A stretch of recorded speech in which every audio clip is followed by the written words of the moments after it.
뉴스 속보 전해드리겠습니다. 박근혜 전 대통령이 대구 서문시장을 잠시 전에 찾았습니다. 그러니까 박 전 대통령이 탄핵된 이후에 이렇게 공개적으로 서문시장은 뭐 보수의 상징과도 같은 곳이죠. 서문시장을 찾은 것은 처음이었고 엄청난 환영 인파가 몰렸습니다. 2,000명 이상이라고, 경찰에서 2,000명 이상이라고 하는데 훨씬 더 많은 인파가 몰려서 박근혜 전 대통령을 환영을 했고 뭐 더러는 눈물을 흘리기도 했습니다. 건강했으면 좋겠다. 박근혜 전 대통령이 약속을 지킨 것입니다. 그러니까 김문수 후보가 방문을 했을 때 어떤 형식으로든 지원하는 방법을 찾겠다. 그래서 김문수 후보처럼 이 박정희 전 대통령 유경수 여사의 생가도 찾았고, 지난번 김문수 후보가 대구 동성로 유세에서 이 많은 이 시민들이 박근혜 전 대통령을 보고 싶다, 이런 말을 외쳤고, 그 말을 듣고 자신이 가슴이 뭉클했다라고 하면서 오늘 서문시장을 찾았습니다. 박근혜 전 대통령은 뭐 누가 뭐래도 선거의 여왕으로 꼽히죠. 아마 보수 쪽에서 YS 이후에 박근혜 대통령, 그리고 이제 이만큼 바람을 몰고 다닐 수 있는, 이 선거의 흐름을 바꿀 수 있는 그런 인물은 아직까지 없다라고 본다면, 박근혜 전 대통령이 오늘로 이 날짜를 잡았고, 또 서문시장은 뭐 예상이 된 부분이지만 서문시장을 택했다라고 하는 것은 굉장히 의미심장합니다. 이제 오늘이 지나면 6월 1일, 2일 이틀 남았습니다. 이제 대선 이틀이 남았습니다. 3일은 이제 본투표를 해야 합니다. 이 타이밍에 이 장소를 선택한 박근혜 대통령의 감각을 읽습니다. 보수, 전통적인 보수 우파가 대결집하는 계기가 될 것이다. 이게 지금 그렇게 간절한 것은 대구 경북을 비롯해서 부산 경남도 아직 이 지지율이 나오지 않고 있습니다. 김문수 후보에 대한 지지율이 10% 이상 아직 더 올라갈 이 여지가 남아있다. 윤 대통령에 대해서 이 계엄과 탄핵이 있고 난 다음에 이제 조기 대선이 열리면서 누구나 예측을 했던 부분입니다. 이 탄핵이 있고 나면, 그러니까 보수 우파 내에서도 분열은 불가피합니다. 언제나 발생하는 일이었고 박근혜 대통령 때도 발생한 일이었습니다. 전통적으로 박근혜 전 대통령을 지켜야 한다, 윤 대통령을 지켜야 한다 에서부터 이제 이 계엄에 찬성할 수 없다, 탄핵에 찬성한다, 정치 개혁을 이야기하는 이렇게 분열이 될 수밖에 없습니다. 뭐 전통적인 보수 우파에서 분열이 되는데 무슨 외연 확장을 해보며 뭐 꿈꿀 수나 있겠습니까? 그래서 가장 중요한 것은 통합이다. 민주당의 무슨 김동연 경기도지사 같은 이런 후보가 아니고 이재명입니다. 이재명과 같은 저런 독재가 눈에 보이는, 저런 방탄 독재, 저 이재명의 집권만은 막아야 한다라는 점에서 이 조기 대선이 탄핵 때문에 열렸지만 이번 조기 대선은 이재명 심판이다라고 해서 가장 우선적으로 전통적인 보수 우파가 대결집을 할 수 있느냐, 결집을 할 수 있다, 이게 가장 큰 숙제로 떠올랐습니다. 그런데 아직도 뭐 사흘을 앞두고 아직도 전통적인 보수 우파도 충분히 결집하지 못하고 있고 외연 확장도 충분하지는 못합니다. 박빙의 승부로는 가게 될 것이다. 4, 5% 오차 범위 내의 승부는 될 것이다. 문제는 어느 쪽이냐. 그러니까 이렇게 정치권에서는 봅니다. 유시민이 설란영 여사에 대해서 폭언을 한 것, 이재명 지지층, 소위 이재명 표가 50만 표는 날아갔을 것이다. 또 이재명 아들입니다. 이재명 아들의 이 젓가락 발언, 이게 이준석에 의해서 이제 폭발이 되면서 오늘 국민의힘에서는 이재명 아들에 대해서 이 도박 자금입니다. 2억 3천만 원. 이 돈이 어디에서 나왔느냐. 이 부분을 대검에 고발 조치도 했습니다. 이걸로 인해서 50만 표에서 100만 표는 움직였을 것이다. 이건 전통적인 지지층보다는 중도층이 훨씬 많을 것이다. 그래서 이재명에게는 결정타가 될 것이다. 이재명은 오늘도 몸부림을 치고 있습니다.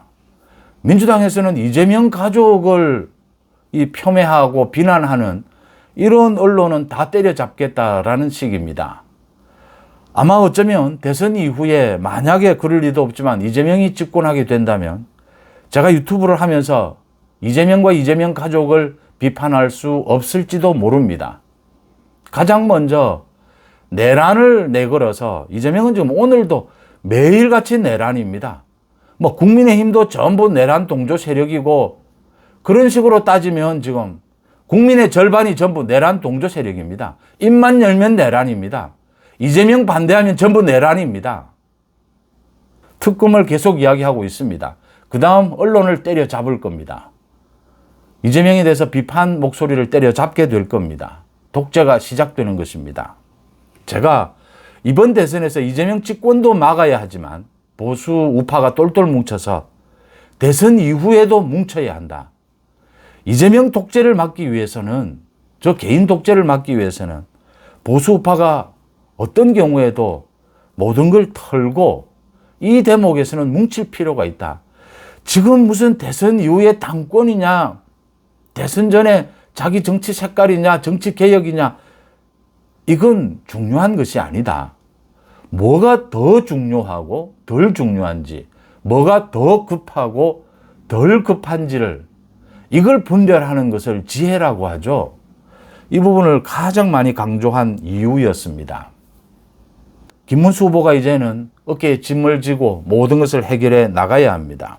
지금이라도 이준석과의 후보 단일화가 될 수만 있다면 도움은 될 겁니다. 그런데 또 이준석도 뭐 다른 계산들을 합니다. 후보 경선에 나섰던 사람들, 그러니까 한동훈도 다른 생각을 해서 적극적으로 돕지 않습니다. 또 한덕수도 소극적입니다. 뭐 안철수 한 사람이 이제 정말 자세가 바뀌어서 적극적으로 도와서 안철수를 달리봤다라는 많은 평가를 받았습니다. 홍준표는 뭐 이것도 저것도 아니면서 그냥 자기 성질만 부리고 있습니다. 배학질입니다. 이런 상황에서 그러니까 지금이라도 막판에 가장 중요한 것은 전통적인 보수 우파가 일단 결집을 해야 됩니다. 뭐 그동안 누가 어땠느니 뭐 극우니 이런 것은 이제 필요 없습니다. 내려놓아야 합니다. 모두가 하나가 되어야 합니다. 반 이재명으로 모두가 하나가 될 수 있습니다. 네거티브를 이야기하고 반 이재명만으로 선거를 이길 수 있겠느냐? 이길 수 있습니다. 이번 선거는 특별합니다. 과거에 뭐 막판에 이렇게 골든 크로스 뒤집은 적이 없었다. 뒤집어질 수 있습니다. 이번 선거는 과거와 대비해서 뭐 이렇게 비교할 수 없습니다. 모든 것은 새롭습니다. 저런 이재명과 같은 저런 범죄자도 처음이고 우리 헌정사에 처음 있는 일입니다. 올해 누구나 생각하는 통합이 어려울 것이다. 그걸 만들어내야 합니다. 외연 확장은 이제 가능합니다. 유시민, 이재명 아들, 저런 폭언 앞에서 어느 국민이 저렇게 해서 유시민에 대해서 비판을 한 지금 뭐 여성의 전화, 거기에 소위 개딸들이 몰려가서 또 집단 린치를 가하고 있다고 합니다. 설한영 여사에 대해서 사람이 해서는 안 되는 저런 발언을 한 유시민이 왜 했습니까? 김혜경을 보호하기 위해서였습니다. 이재명에게 아부하기 위해서였죠. 이런 유시민을 비판한다랍시고 개딸들이 또 정치 폭력을 행사하고 있습니다. 제정신이 아닌 겁니다. 지금 이재명을 지지하는 지지층은 이권 카르텔입니다. 이재명은 잘 보시면 이재명은 실용적이다라고 하면서도 원전에 대해서 소극적입니다. 계속 풍력 발전을 이야기합니다. 계속 친환경 에너지를 이야기합니다. 모두 이권 카르텔입니다. 지역적으로도 그렇고 이 환경 에너지 관련되는 카르텔이 형성이 되어 있는 겁니다. 이재명이 그래서 여기서 발을 빼지 못하는 겁니다. 문재인 마찬가지였습니다. 이제 전통적인 지지층은 지금은 오늘부터는 모두 내려놓고 뭐 과거에 극우였느냐 아니었느냐, 한동훈을 지지하느냐 한동훈을 지지하지 않느냐, 김문수를 지지하느냐 홍준표를 지지하느냐 모두 내려놓을 때가 왔다. 그 계기를 박근혜 대통령의 서문시장 방문, 그리고 유시민과 이재명 아들이 관련되는 이 폭언에서 계기를 찾아야 한다라는 점을 분명히 읽을 수가 있습니다. 김문수 후보는 제가 말씀을 드린 대로 목숨을 건 마지막 유세전을 펼치고 있습니다. 내일과 모레밤 12시까지 계속될 겁니다. 유세장에서 죽겠다는 각오입니다. 이재명을 막지 못하면, 이재명의 집권을 막지 못하면 쉽게 말씀드려서 다 죽습니다. 언론도 죽고 국민의힘도 죽고 다 죽습니다. 남아있는 것은 오로지 대법원에 의해서 저 이재명을 끝장내는 것인데, 선거법 위반으로 이재명은 집권을 만약 한다면 그날부로 난동을 부리게 될 겁니다. 제 송재TV에 어떤 분은 계엄을 선포할지도 모른다라고 하는데, 차라리 이재명이 계엄을 선포해 주면 좋겠습니다. 저 같은 언론, 이런 모든 세력에 대해서도 내란으로 몰아서 계엄을 선포해서 모두 잡아가는 그런 짓을 했으면 좋겠습니다. 그러면 이재명을 끝장낼 수 있습니다. 그런데 이재명은 교활합니다. 그렇게 하지 않습니다. 훨씬 더 교활하고 잔인한 방법으로 법을 개정하고 각종 난동을 부리면서 자신의 사법 리스크를 없애려고 할 것입니다. 이 사태 앞에서, 이 불을 보듯 뻔하게 보이는 이 사태 앞에서 뭐가 중요한지, 뭐가 더 급한지를 아직도 판단하지 못한다면 젓가락 발언이나 설한영 여사에 대해서 한 이 폭언, 그러고도 사과하지 않고 사과한답시고 또 2차 가해를 가합니다. 상처는 당사자들뿐만이 아니라 전 국민들이 상처를 받고 있습니다. 피를 흘리고 있습니다. 그런데 이건 시작일 뿐입니다. 막아야 합니다. 이재명 집권만은 막아야 합니다. 지금부터 막을 수 있습니다. 기적이 일어나고 있습니다. 어차피 박빙의 승부입니다. 어느 쪽이 박빙으로 이기느냐 지느냐의 싸움입니다. 충분히 이길 수 있다는 계기를 오늘도 발견을 합니다. 뉴스 속보 마칩니다. 고맙습니다.